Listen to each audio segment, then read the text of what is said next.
என்னதான் நடக்குது இந்த ஆஹா கல்யாணம் சீரியலில் அப்படிங்கிறது நமக்கு புரியல. ஒரு மாதிரி ஜாலியாக கொண்டு போகலாம் அப்படின்னு ஒரு முடிவு பண்ணிட்டாங்கங்கிறது மட்டும் நமக்கு தெரியுது. ஸோ கதையை தாண்டி இந்த சீரியலை வந்து ஒரு மாதிரி அப்பப்போ நடக்கிற விஷயங்கள், புது புது ஆட்கள், குட்டி குட்டி இன்சிடென்ட்ஸ் இதை வச்சு ப்ளஸ் வந்து ஆரம்பத்துலேருந்து ஒரே விஷயம் தான், மகாவையும் சூர்யாவையும் ஒன்று சேர விடாமல் ஏதாச்சும் ஒரு விஷயம் தடுத்துக்கிட்டே இருக்கும்.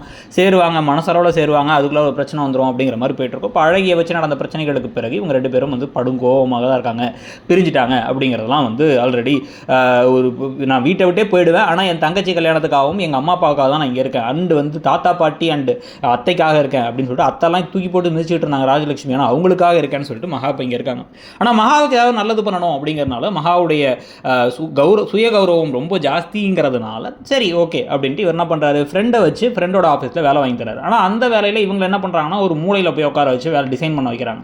உடனே அதுக்கு ஒரு கோபமாகி வந்து அவர் ஃப்ரெண்டை போட்டு வர்கீஸை போட்டு மொட்டுன்னு மொட்டை அவர் உடனே என்ன பண்ணுறாரு அப்படின்னா வந்து மொத்துன உடனே வந்து ஆட்கள்லாம் கூப்பிட்டு வச்சு எம்டி ரூம்லேயே உட்கார வச்சு ஜூஸ் எல்லாம் கொடுத்து வேலை வாங்குறாங்க.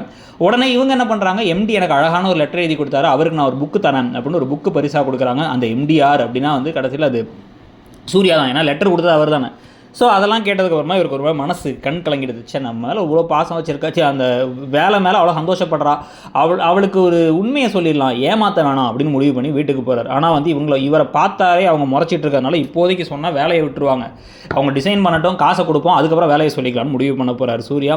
இது ஒரு ட்ராக்கு. இன்னொரு பக்கம் கௌதம் இன்னும் திருந்தலாங்கிறது தெரியாமல் ஐஸ்வர்யா ரொம்ப சாஃப்ட் ஆகிட்டே போகிறாங்க, அது ஒரு ட்ராக் போகுது. இதெல்லாம் பற்றி நீங்கள் என்ன நினைக்கிறீங்கிறத சொல்லுங்கள்.